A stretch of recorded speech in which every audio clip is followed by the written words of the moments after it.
It's midday in Dakar. Good afternoon and many thanks for staying tuned to West Africa Democracy Radio, broadcasting on 94.9 FM and around the world on WADR.org. Welcome to Newslink, and here are the top stories. Reactions trail first election postponement after 100 lawmakers adopt a bill to elect a new president of Senegal on December 15. The Malian transitional president, Assimi Goïta, inaugurates members of the Inter-Malian dialogue to reconcile the country. We decided to create a dialogue between the daughters and sons of our people, led by themselves, to restore peace, to consolidate national unity, and to revive living together. Guinea's umbrella trade union threatens total shutdown over continuous jamming of media frequencies and internet cuts. And Nigeria's drug regulator restates commitment to reduce counterfeit drugs food items. That is part of why we are very stringent now, more stringent than ever, in terms of our regulatory inspection. No cutting of corners. What you see is what you see. Let's stay with us for details of these stories and more. Here is Imo Edit with Newslink. Many thanks for joining us and a warm welcome to our listeners in the Gambia, Ghana and Liberia. But let's begin here in Senegal with the adoption of the bill to postpone the presidential election by President Macky Sall. Now, Senegal will go to the polls to elect a new president on the 15th of December 2024. The new date was decided following an almost unanimous vote by lawmakers from the ruling coalition Benno Bokk Yakaar and the opposition Senegalese Democratic Party, PDS. The vote was only possible after long hours of debate and security intervention. Out of the 105 members of parliament, only one voted against the bill and the remaining voted in favor. The same bill stipulates that President Macky Sall leads the country until a new president takes office. Meanwhile, civil rights activists in Senegal have denounced the definite withdrawal of the broadcast license of the Walfadjri media group by the authorities. Recall that the Senegalese Minister of Communication, Moussa Boukacham, explained that the group was not complying with the regulatory and contractual requirements relating to the license. Several organizations, including Amnesty International Senegal and Africtivists, which is active in the field of digital democracy, have condemned this withdrawal. They are calling on the authorities to guarantee press freedom at this time of political tension. Abdelaziz Cisse is an advocacy assistant at Africtivists. The withdrawal of the Walfadjri license and even before the suspension of the Walfadjri law during the protests that took place after the announcement of the postponement of the elections by the President of the Republic is a second aggression and a breach of the freedom of the press in Senegal. The Walfadjri group has long been a victim of this harassment. The Senegalese government is trying to put down the media, especially those that represent the fundamental rights of citizens. We see that the government is executing and implementing measures that are restrictive concerning the freedom of the press. And the group Walfadjri represents the symbol of this harassment at the level of Senegal. Our only call to the authorities is to guarantee the press and citizens their freedom to access information, the freedom of the press to cover up events, because citizens have the right to accurate and true information. So the fact of cutting or deleting a media signal or definitely withdrawing a media license is an attack on the freedom of the press, but also on the right to access citizens' information. And Senegal, by doing this, is breaking a lot of conventions to which we are committed, starting with the Universal Declaration of Human Rights and the African Charter of Human Rights and Peoples.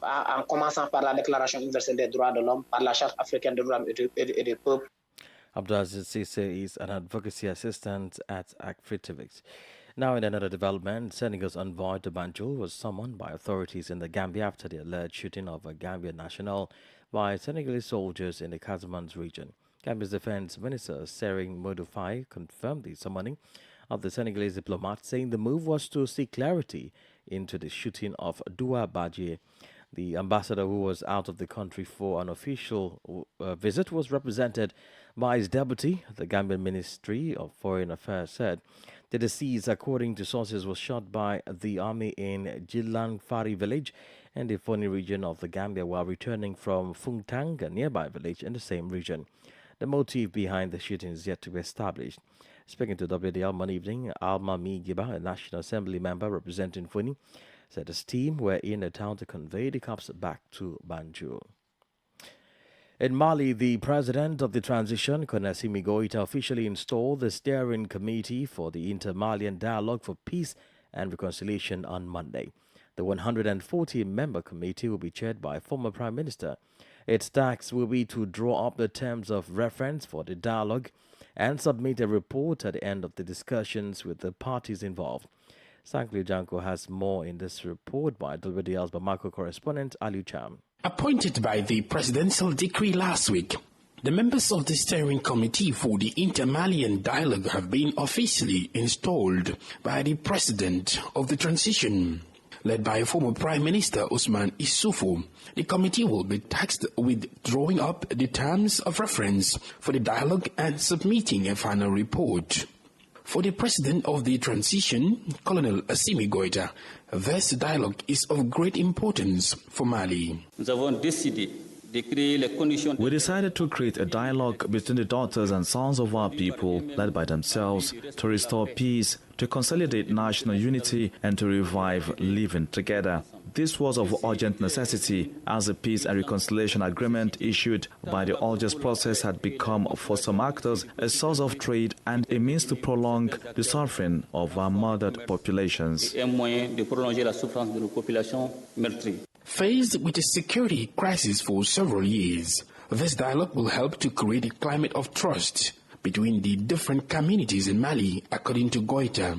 The state has been withdrawing from certain localities, including the social sector, which is full of solidarity and humanism, and has allowed the population to support each other to better envision the future. It is precisely for this reason that we have decided to create a new state and to support each other to better plan the future. It is precisely also for this reason that the enemies of our people have tried to create discord between our populations to train them in intercommunal conflicts. These discussions will not see the participation of the former rebels of the Permanent Strategic Framework who have rejected the Inter-Malian Dialogue initiative. A few days ago, the transitional authorities put an end to the Algiers peace agreement, deeming it ineffective.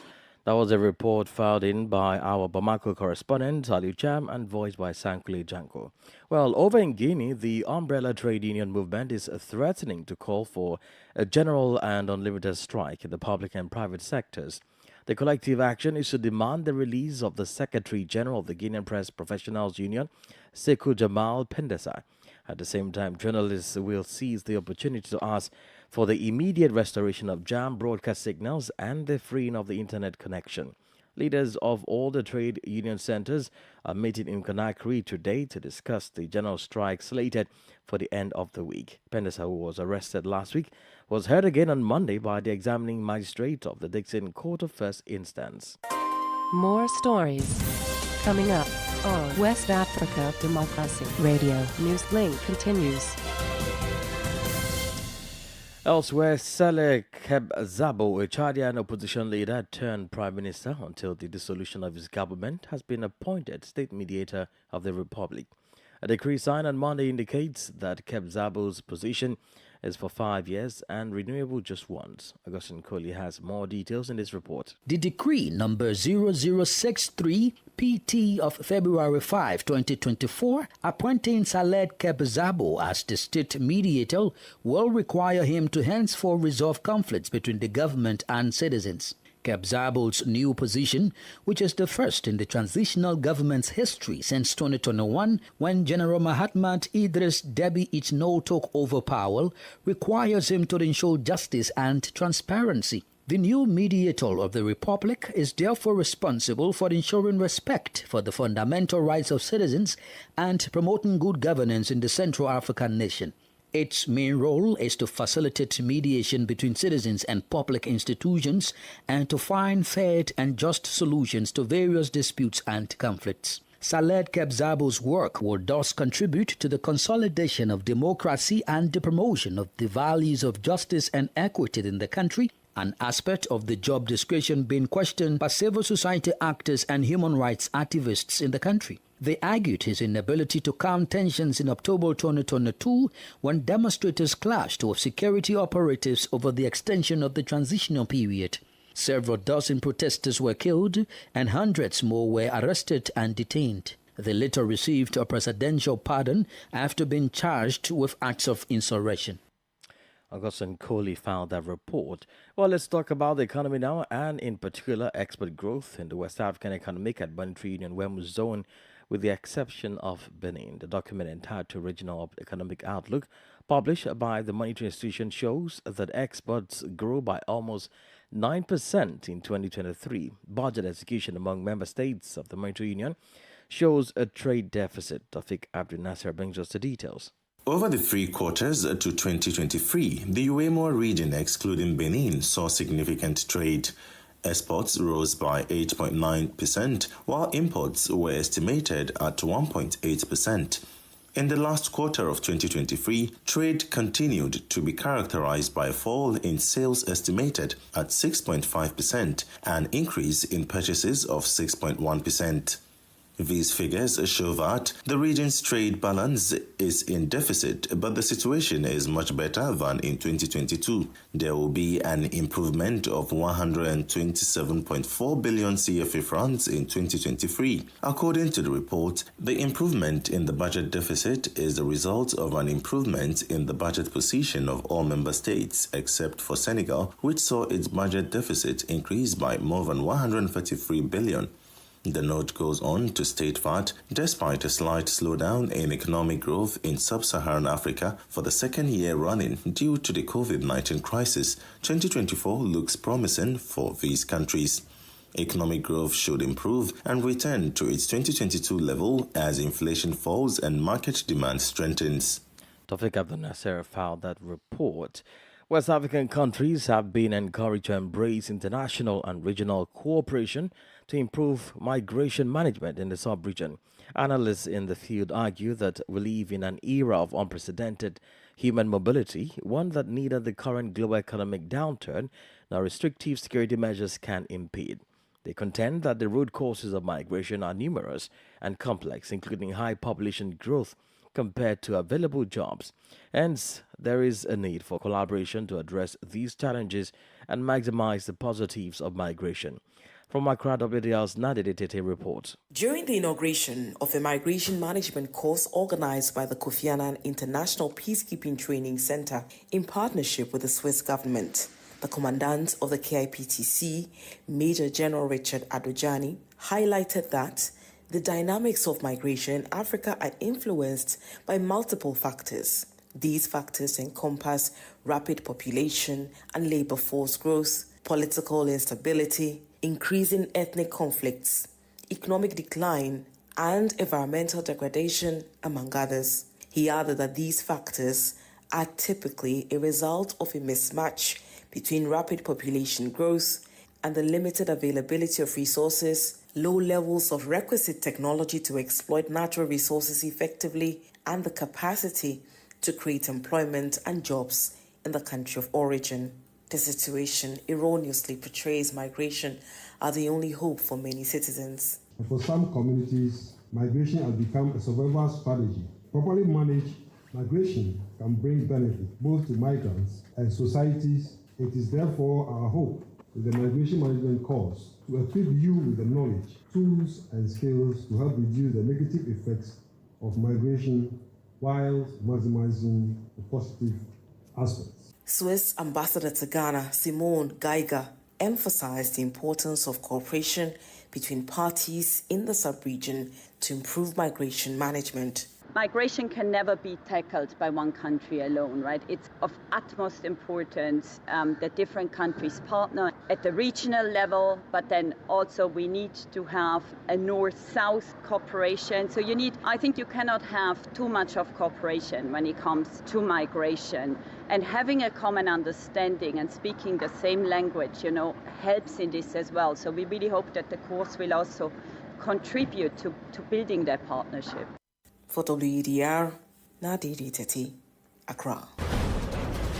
You're listening to Newslink on West Africa Democracy Radio 94.9 FM Dakar and on our partner stations. Here's a reminder of our top stories.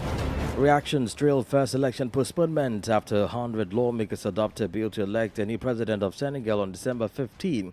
The Malian transitional president, Colonel Simi Goita, inaugurates members of the Inter-Malian dialogue to reconcile the country. Guinea's umbrella trade union threatens total shutdown over continuous jamming of media frequencies and internet cut. And still ahead in the news, Nigeria's drug regulator restates commitment to reduce counterfeit drugs, food items. We do have a guest interview and sports news. Please stay with us. West Africa Democracy Radio. It's you speaking.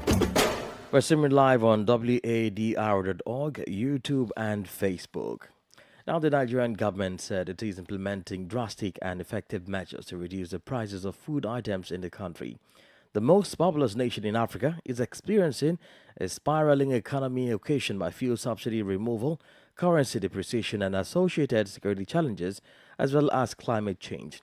The National Bureau of Statistics (NBS) had in a report disclosed that inflation in the country reached a 27-year high in January 2024, with 2 recessions in the last 6 years. However, according to the Minister of Finance and coordinator of the economy, Wale Edun, the dry season presents a favorable planting period for farmers who will be supported with the necessary incentives.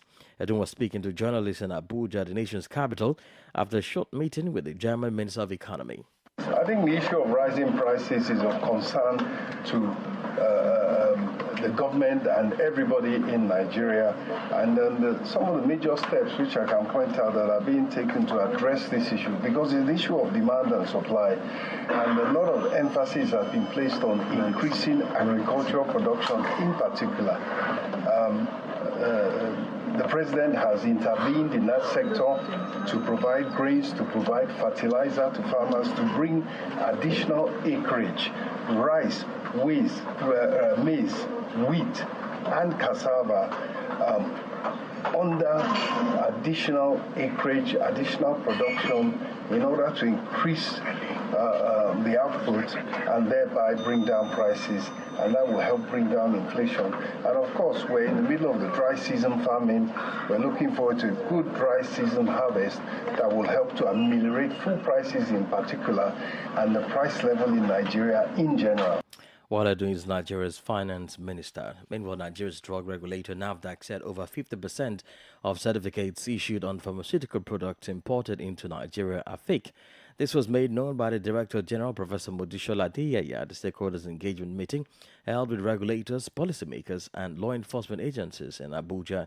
The National Agency for Food and Drug Administration and Control, NAFDAC, explained that the goal of the engagement meeting with stakeholders is to ensure that medical products in circulation are of the right quality, safe, and efficacious. The relatively high prevalence of substandard falsified medicines in Africa is a major threat to public health. This is because regulation in the region is limited, because only few countries, only few national regulatory agencies have attained maturity level 3. And what leads to maturity level 3 includes market control. That is one of the 9 models of maturity level 3. So if only about or less than 10% have attained that status, then you can see that in Africa we have a lot of work to do. And this fact allows for poorly regulated manufacturers to supply their products in Africa, where technologies to detect SF and track and trace are limited. That is part of why we are very stringent now, more stringent than ever, in terms of our regulatory inspection. No cutting of corners. What you see is what you see. We have blacklisted many companies. We have sanctioned them that you will never imagine how much we sanction them, because we want people to respect our own people. Trade is a mutual agreement. Professor Modishola Adeyeye is the head of NAFDAC.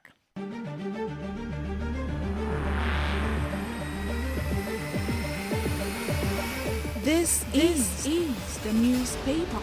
Review. Stay on top of the news. Get the most important stories with added insight and concise review. This is the newspaper review.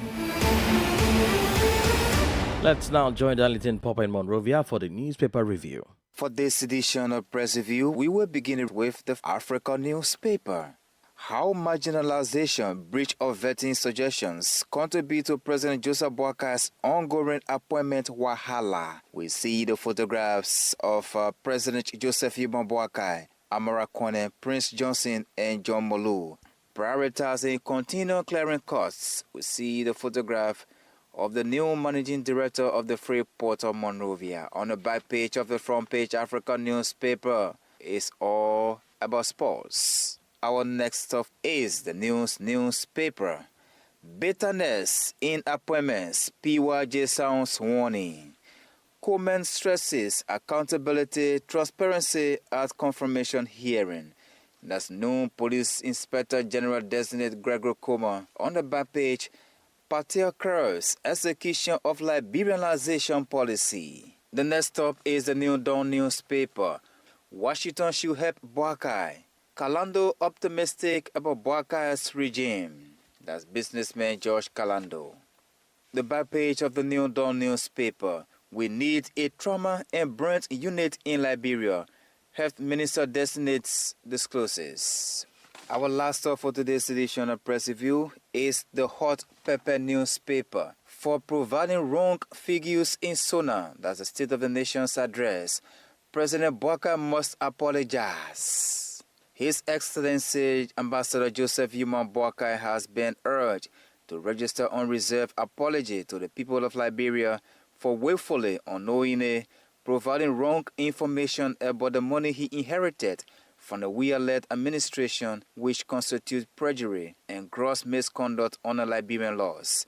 Several days have elapsed since the team from the Central Bank of Liberia, which included the Governor J. Alosha Talu, Deputy Governor for Operation Namadi D. Pearson, and Deputy Governor for Economic Policy Musa Dukle answered the call of the House of Representatives, providing clarity on the disagreement between the former President George Weah and President Joseph Boakai about the balances of the consolidated funds account at the bank, with the team particularly validating Weah's assertion by providing the statement of account to the House that indicates there were over 27 million and LD 2.7 billion in the account, which combined sum up to over 40 million United States dollars. Still on the front page of the Hot Pepper newspaper, Boakai takes bribe for jobs. Representative Yeke Koluba is saying this. On the back page of the Hot Pepper newspaper, don't mind politicians to cancel tenure positions.